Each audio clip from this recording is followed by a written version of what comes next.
À Vannes, devant la cour criminelle du Morbihan, la déflagration de l'affaire Joël Le Squarnec, décrite par ses propres enfants. Sa perversion a explosé comme une bombe atomique dans la famille. Les mots des fils du chirurgien accusé d'être le plus grand pédocriminel de France, des mots entendus à la barre. Hier, les deux fils ont expliqué avoir eu du mal à comprendre la face cachée de leur père, Sandrine Prioul. Le cadet, comme le plus jeune, il l'assure, il ne savait rien des agissements de leur père. Mais pendant 5 heures, la cour a des questions. Joël Le Squarnec a agressé plusieurs petites sœurs de leurs copains de classe.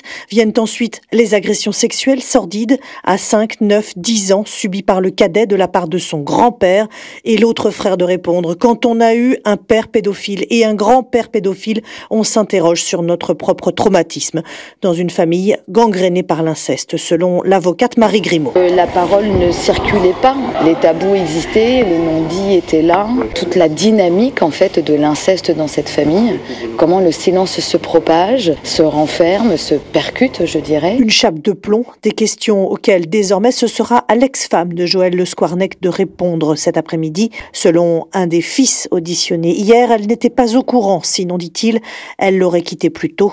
Pourtant, une lettre exhumée ces derniers jours indique qu'elle demandait de taire le passé de son mari. Vannes, Sandrine Prioul, Europe.